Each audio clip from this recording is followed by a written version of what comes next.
Hello friends, Zumba class సక్సెస్ఫుల్గా complete అయింది. So ఇప్పుడు మనం బాడీ గ్లూస్ అండ్ ఎలక్ట్రోలైట్స్ని రీప్లేస్ చేయడానికి H24 హైడ్రేట్ అనే ఒక ఎనర్జీ డ్రింక్తో మనం గ్లూస్ అండ్ ఎలక్ట్రోలైట్స్ని మళ్ళీ రీగైన్ చేద్దాం. ఇది చాలా ఇంపార్టెంట్ ఫిట్నెస్ వాళ్ళకి. మన world famous athletics Cristiano Ronaldo, Virat Kohli and చాలామంది సెలబ్రిటీస్ అండ్ స్పోర్ట్స్ మెన్ ఈ H24 వాడతారు. సపోజ్ మనం ఈ H24 చూసుకుంటే ఇది ఒక ఆరెంజ్ ఫ్లేవర్. ఇందులో షుగర్ ఉండదు, మనకి ఆర్టిఫిషియల్ కలర్స్ ఏమి ఉండవు. ఇది డైలీ ఒక సర్వింగ్ వేసుకోవచ్చు 500 mlలో. ఇందులో చాలా తక్కువ క్యాలరీస్ ఉంటాయి.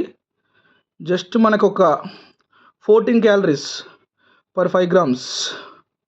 And we have vitamin B12, vitamin C, vitamin B5, calcium, magnesium, phosphorus and very low calorie. చాలా చాలా క్రూషియల్ ఇన్ని విటమిన్స్ అనేది. చాలా టేస్ట్ కూడా ఉంటుంది ఆరెంజ్ ఫ్లేవర్లో.